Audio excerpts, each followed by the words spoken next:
திருச்சிற்றம்பலம். தென்னாடுடைய சிவனை போற்றி, இந்நாட்டவர்க்கும் இறைவா போற்றி. அனைவருக்கும் வணக்கம். நாம் இன்னைக்கு 2025ஆம் ஆண்டு பிப்ரவரி மாத பலன்கள் கடக ராசிக்கு எப்படி இருக்கும் அப்படிங்கிறத நம்ம முழுமையாக பார்க்கலாம். அதற்கு முன்னாடி நம்மளுடைய சேனலை சப்ஸ்கிரைப் பண்ணிக்கோங்க. பெல் பட்டனில் ஆல் அப்படின்னு சொல்லக்கூடிய பட்டனை கிளிக் பண்ணிக்கோங்க. அப்போ தான் நம்ம போடக்கூடிய அனைத்து பதிவுகளுமே உங்களுக்கு உடனுக்குடன் வந்துகிட்டே இருக்கும். நம்மளுடைய சேனலில் ஆன்மீகம், ஜோதிடம், பரிகாரங்கள் சார்ந்த எல்லா விஷயங்களும் கொடுத்துட்ருக்கோம். அதையும் நீங்கள் பார்த்து பயன்பெறுங்கள். கடகராசியை பொறுத்த வரைக்கும் பார்த்துட்டிங்கன்னா, இந்த மார்ச் மாதத்தோடு தான் நமக்கு இந்த அஷ்டமிச்சனியினுடைய தாக்கம் அப்படிங்கிறது விலகுது. அது வரைக்கும் கொஞ்சம் எல்லா விஷயங்கள்லையும் கொஞ்சம் கவனமாக இருங்க அப்படிங்கிறத முன்னெச்சரிக்கை பதிவு. அதே போல் உங்கள் ஜாதகத்தில் சுக்கிரன் ராகு சேர்க்கை, சூரியன் சனி சேர்க்கை இதெல்லாம் இருக்குதான்னு பார்த்துக்கோங்க. ஏன்னா இந்த சுக்கிரன் ராகு சேர்க்கை அப்படிங்கிறது மிகப்பெரிய பண வரவு, மகாலட்சுமி யோகத்தை கொடுத்தாலும் கூட சில ஒரு வகையான செய்யாத தப்புக்கு ஒரு பழி பாவங்கள் ஏற்றுக்க வேண்டிய ஒரு சூழ்நிலைகளை கொடுக்கக்கூடிய ஒரு மாதமாக இருக்கும் அப்படிங்கிறது உண்மை. ஏன் சொல்கிறேன்னா, இது முதல்லையே சொல்கிறதுக்கு காரணம் என்னென்னா, உங்களுக்கு அஷ்டமச்சனி அவமானத்தை கொடுக்கும் அப்படிங்கிற ஒரு விதிகள் உண்டு. அவர் போகிறப்போ இந்த சுக்கிரன் ராகு சேர்க்கை, இந்த காம்பினேஷன்லாம் உங்களுக்கு ஏதாவது ஒரு பாதிப்புகளை கொடுக்கக்கூடாது அப்படிங்கிறதுக்காகவும், அதே போல் உங்கள் ஜாதகத்தில் சுக்கிர திசையோ, ராகு திசையோ, சுக்கிர புத்தியோ, ராகு புத்தியோ, சுக்கிரன் ராகு சாரத்தில் இருந்தாலோ, ராகு சுக்கிரன் சாரத்தில் இருந்தாலோ, அல்லது ராகு இருக்கக்கூடிய வீட்டிலிருந்து 1ஆம் வீடு, 5ஆம் வீடு, 9ஆம் வீடு, இந்த 3 இடத்தில் சுக்கிரன் இருந்தாலும் சுக்கிரன் ராகு காம்பினேஷன் அப்படிங்கிறத நம்ம எடுத்துக்கணும். அப்போது இதெல்லாமே உங்கள் ஜாதகத்தில் இருந்தால் கடகராசி அன்பர்களே கொஞ்சம் இந்த மாதம் கொஞ்சம் கவனமாக இருங்க.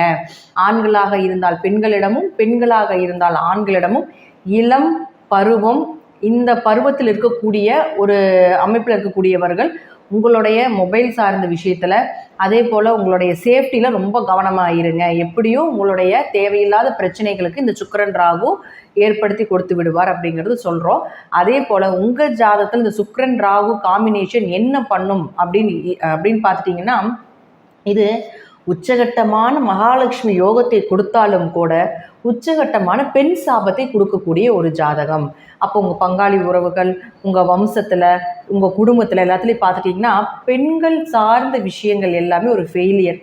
இளம் வயதிலேயே பெண்களுடைய நிலைகள் சரியில்லாமல் இருக்கிறது, கணவன் மனைவி விட்டு வாழ வேண்டிய ஒரு சூழ்நிலைகள், குடும்பத்தில் நிறைய பிரச்சனைகளை சந்திப்பது, ஆண் வாரிசாகவே பிறப்பது அல்லது பெண் வாரிசாகவே பிறப்பது, இருக்கின்ற பெண் குழந்தைகள் ஒரு நிம்மதி இல்லாமல் இருப்பது, வளர்ச்சி இல்லாமல் இருப்பது, அதே போல் கட்டிட்டு வந்த பெண்களும், உங்கள் குடும்பத்தில் வரக்கூடிய மருமகள், இது போல் கட்டிட்டு வரக்கூடிய பெண்களும் நிம்மதி இல்லாமல் இருக்கிறது, நம்ம குடும்பத்தில் பிறந்து வெளியே போயிருக்கக்கூடிய பெண்களும் நிம்மதி இல்லாமல் இருக்கிறது. இதெல்லாமே பெண் சாபத்தினுடைய அறிகுறிகள். இதுலேயே நீங்கள் தெரிஞ்சுக்கலாம் உங்கள் ஜாதகத்தில் சுக்கிரன் ராகு காம்பினேஷன் இருக்குது அப்படிங்கிறத தெரிஞ்சுக்கலாம். பிறந்தன்ன பெண் குழந்தைகள் இறப்பது, பருவமே ஆகாமல் இருக்கிறது, அதே போல் பார்த்துட்டிங்கன்னா 20 வயதுக்குள்ளேயே பெண்கள் இறப்பது, இதெல்லாமே பார்த்துட்டிங்கன்னா பெண் சாப ஜாதகம் தான். அப்போ நீங்கள் தெரிஞ்சுக்கலாம் உங்கள் ஜாதகத்தில் இந்த போல் உங்கள் வம்சத்தில் உங்கள் குடும்பத்தில் நடக்குது அப்படின்னா இது பெண் சாப ஜாதகம். அப்போ உங்கள் ஜாதகத்திலே அந்த அமைப்பு இருக்குதுன்னா இந்த மாதம் கொஞ்சம் கவனமாக இருந்து, இது குறிப்பிட்டு கடகராசிக்கு அஷ்டமசனி நடக்கிறதுனால இது அவமானத்தை கொடுக்கும், பண வளர்ச்சியை கொடுக்கக்கூடிய சேர்க்கையாக இருந்தாலும் அவமானத்தையும் கொஞ்சம் கொடுக்கக்கூடிய சேர்க்கை அப்படிங்கிறதுனால நான் சொல்கிறேன். அதனால கொஞ்சம் கவனமாக இருந்து செயல்படுத்திக்கோங்க. இப்போ உங்கள் பார்த்துட்டிங்கன்னா 2ஆம் அதிபதி சூரியன். இந்த சூரியன் பாருங்கள் உங்களுடைய ராசிக்கு 7ஆம் இடத்துல இருக்கார். எத்தனாம் தேதி வரைக்கும் அப்படின்னு பார்த்துட்டிங்கன்னா 12ஆம் தேதி வரைக்கும். அப்போது உங்களை 2ஆம் அதிபதி 7ஆம் வீட்டில் இருந்தால் ஏதாவது ஒரு வழியில் பண வரவு, நீங்கள் உங்களுடைய நல்ல நல்ல விஷயங்கள், பணம் சார்ந்த விஷயங்கள், குடும்பம் சார்ந்த விஷயங்கள், பேச்சு சார்ந்த விஷயங்கள், நீங்கள் ஒரு இடத்துக்கு போகிறீங்க, உங்கள் பேச்சுக்கு மதிப்பு கொடுக்கணும், ஒரு பஞ்சாயத்துக்காக போகிறீங்க, நீங்கள் சொல்லக்கூடிய விஷயங்கள் எதுவாக இருந்தாலும் உங்களை மற்றவர்கள் நம்பணும் அப்படின்னு நினச்சிங்கன்னா நீங்கள் இதெல்லாமே 12ஆம் தேதி வரைக்கும் வைத்து கொள்ளலாம். அதற்கப்புறம் பார்த்துட்டிங்கன்னா இந்த 2ஆம் அதிபதி 8க்கு போகிறார். 2ஆம் அதிபதி 8க்கு போனால் விபரீத ராஜயோகம் ஒரு வழியில் எப்படின்னு பார்த்துட்டிங்கன்னா இந்த ஷேர் மார்க்கெட் யோகம், வராத கடனெல்லாம் திருப்பி வர்றது, இதெல்லாம் ஒரு வகையில் இருந்தாலும் கூட பண ஏமாற்றத்தையும் ஏற்படுத்தி கொடுத்துரும். 8ங்கிறது உங்களுக்கு மறைவு ஸ்தானம். அப்போது யாரோட அங்கே சேர்றாருன்னு பார்த்துட்டிங்கன்னா 8ஆம் அதிபதியோடையே சேர்றாரு. அப்போ 8 2ஆம் அதிபதி சேரும் பொழுது விபரீத ராஜயோகங்கள், திடீர் பண வரவு இதெல்லாமே ஏற்படுத்தி கொடுக்கும். முயல் சொத்து வர்றது, இதில் எல்லாமே பூர்வீக சொத்துல பிரச்சனைகளாக இருப்பது, இதெல்லாமே இருந்ததுன்னா 12ஆம் தேதிக்கு மேலே வம்பு வழக்குகள் மூலமாக வரக்கூடிய விஷயங்கள் எல்லாமே 12ஆம் தேதிக்கு மேலே கிடைக்கும். அதே போல் 12ஆம் தேதிக்குள்ள இயற்கையாகவே சுமூகமாக ஈஸியாக வரக்கூடிய பணவரவு அப்படிங்கிறது எல்லாமே 12ஆம் தேதிக்கு முன்னாடியே வைத்துக் கொள்வது என்பது ஒரு சிறப்பான விஷயமாக இருக்கும். அடுத்தது பாருங்க, உங்களுக்கு புதன். இந்த புதன் அப்படின்னு சொல்லக்கூடிய 3 மற்றும் 12ஆம் அதிபதி, இந்த 3ஆம் அதிபதியும் போய் 8ல் போய் நிற்குது. 12ஆம் அதிபதினு சொல்லக்கூடிய புதனும் பார்த்துட்டிங்கன்னா 11ஆம் தேதிக்கு மேலே 8க்கு போய் நிற்கிறார். அப்போது இவங்க எல்லாமே ஒரு 11ஆம் தேதி வரைக்கும் தான் உங்களுக்கு சாதகமாக ஈஸியாக இருக்கக்கூடியது எல்லாமே கொடுப்பார். அப்போ 3 வந்து 7 இருந்ததுன்னா முயற்சிகள் கைகூடி வர்றது, சீக்கிரமாக பண வரவை ஏற்படுத்தி கொடுக்கறது, தேவையில்லாத விரயத்தை கொடுப்பது, இதெல்லாமே உண்டு. 12ஆம் அதிபதி 7 இருந்ததுன்னா குடும்பத்துக்காக, மனைவிக்காக, கணவருக்காக ஏதாவது ஒரு விரயங்கள் ஏற்படுத்தி கொண்டே இருக்கும் அப்படிங்கிற அமைப்பு இருந்தாலும் கூட 11ஆம் தேதிக்கு மேலே இந்த புதன் 8ஆம் வீட்டுக்கு போகும் பொழுது மறைந்த கிரகங்கள் மறையும் பொழுது ஒரு யோகத்தை கொடுத்தாலும் அதே போல ஒரு அவயோகத்தையும் கொடுத்துட்டு தான் போகும் அப்படிங்கிறது உண்மை. இந்த 8ஆம் இடம் அப்படிங்கிறது திடீர் பணவரவு, திடீர் சொத்துக்கள், விபரீத ராஜயோகங்கள், இதெல்லாமே 3 12ஆம் அதிபதி மறைந்த கிரகம் மறைவு இடத்தில் இருந்தால் விபரீத ராஜயோகம்னு சொல்கிறோம். அப்போ இவங்க 3 12ஆம் அதிபதியான புதன் உங்களுக்கு உங்களுடைய ராசிக்கு 8ஆம் இடமாக இருக்கக்கூடிய இன்னொரு மறைவு ஸ்தானத்தில் மறையும் பொழுது விபரீத ராஜயோகமாக தீர்த்த யாத்திரைகள், திடீர் பணவரவுகள் இதெல்லாமே கொடுத்துட்டு போயிடும்.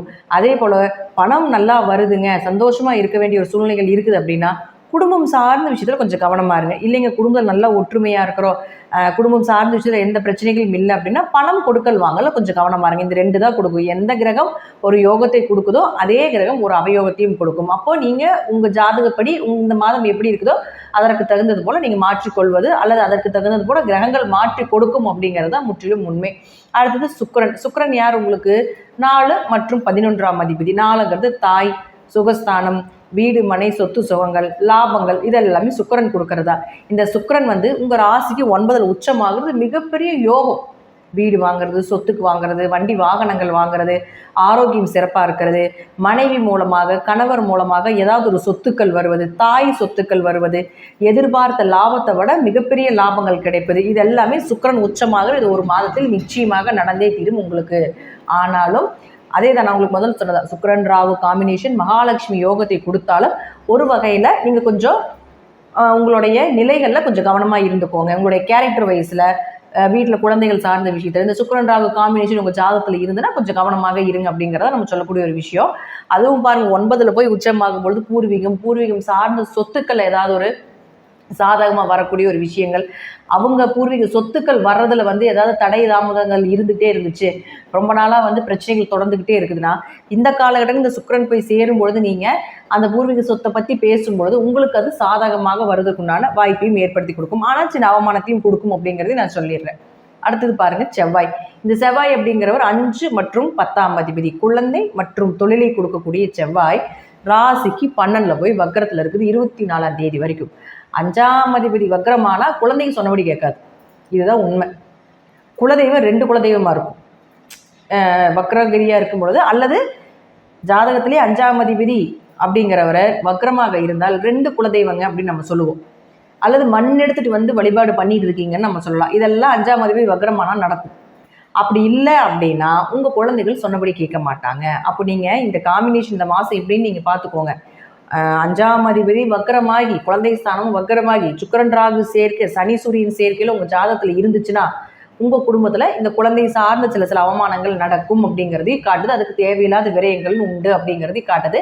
அல்லது ஏதாவது ஒரு மருத்துவ செலவுகள், ராகு வந்து நம்ம அவமானத்துக்கு மட்டும் எடுத்துக்க கூடாதுங்க. ஒரு மருத்துவ செலவுகள், அதே போல் பார்த்தீங்கன்னா ஒரு சர்ஜரி பண்ணுறது, ஒரு ஆக்சிடென்ட் கிரகம், இதெல்லாமே ராகு தான். ஒரு அவமானப்படுத்தக்கூடிய கிரகமும் ராகு தான். அப்போ அவரோட சேரும் பொழுதும் உங்களுக்கு இந்த மாதிரி பாதிப்புகள் 5ஆம் அதிபதி வக்கரமாக இருக்கும் பொழுதும் குடும்ப ரீதியாக, குழந்தைகள் ரீதியாக கூட இது ஏதாவது ஒரு குடும்பத்தில் நடக்கிறதுக்கு உண்டான வாய்ப்புகள் உண்டு அப்படிங்கிறத நம்ம சொல்கிறோம். அதுவே வந்து உங்களுக்கு 10ஆம் அதிபதி ஆகிறதுனால தொழிலையே ஏதாவது ஒரு சில சங்கடங்கள் ஏற்படலாம். ஆனால் அது 24ஆம் தேதி வரைக்கும் மட்டும்தான். 24ஆம் தேதிக்கு மேலே பார்த்துட்டிங்கன்னா குழந்தைகள் ரீதியாக வரக்கூடிய பிரச்சனைகள் விலகிரும், தொழிலில் வளர்ச்சி, தொழில் ரீதியாக இருந்து வந்த பிரச்சனைகள் எல்லாமே விலகி உங்களுக்கு சுமூகமான ஒரு அமைப்பு. சொந்த தொழில் பண்ணிட்டு இருக்கீங்களா, அதில் இருந்து வந்து கொஞ்சம் ஹார்ட் ஒர்க்கு, தேவையில்லாத பயணங்கள், சொந்த தொழில் ரீதி பண்ணிட்டு இருக்கிறவங்களுக்குலாம் பார்த்துட்டிங்கன்னா அதிக பயணங்கள் இருந்துக்கிட்டே இருக்குது இந்த மாதம் எல்லாமே. எதுக்கு பயணம் பண்ணுறீங்க, ஏன் பயணம் பண்ணுறீங்கன்னு உங்களுக்கே தெரியாது. அந்தளவுக்கு பயணங்கள் வந்து செவ்வாய் பன்னெண்டில் இருக்கும்போது கொடுப்பார். அப்போ அதற்குண்டான ஒரு விஷயங்கள், அதற்குண்டான லாபங்கள் எல்லாமே 24ஆம் தேதிக்கு மேலே நீங்கள் எதிர்பார்த்தீங்கன்னா நிச்சயமாக நடப்பதற்குண்டான வாய்ப்புகளும் உண்டு அப்படிங்கிறத நம்ம எடுத்துக்கலாம். அடுத்தது குரு பகவான். இந்த குரு யார், உங்களுடைய ஜாதகத்துக்கு 6 மற்றும் 9ஆம் அதிபதி.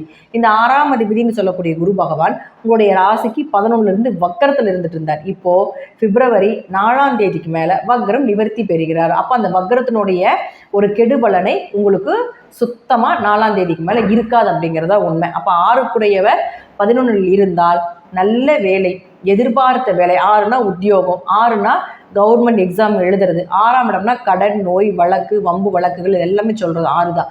அப்போ அது வந்து உங்களுக்கு 11ஆம் இடத்துக்கு போகும் பொழுது நிச்சயமாக உங்களுக்கு வம்பு வழக்குகள் விலகும், கடன் இருந்தால் அதை அடைபடுவதற்குண்டான பணவரவு வந்து சேரும், எதிர்பார்த்த வேலைகள், நீங்கள் எதிர்பார்த்த சம்பளத்தோடு கிடைப்பதற்குண்டான நல்ல லாபத்தோட, ஏன்னா 11ங்கிறது லாபஸ்தானம் இல்லையா, அப்போது நீங்கள் எதிர்பார்த்த லாபத்தோடு கிடைப்பதற்குண்டான வாய்ப்புகள் இதெல்லாமே ஏற்படுத்தி கொடுப்பார்.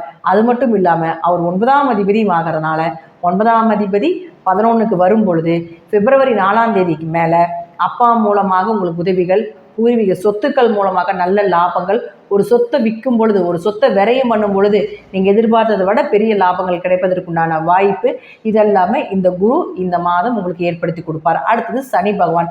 இந்த சனி யாருன்னு பார்த்துட்டிங்கன்னா உங்களுக்கு உங்களுடைய ராசிக்கு 7 மற்றும் 8ஆம் அதிபதி 8லிருந்து சூரியன் புதனோட சேர்க்கையாக இருக்கும் பொழுது வியாபாரம் செழிப்பாக இருக்கும் அப்படிங்கிறதா உண்மை.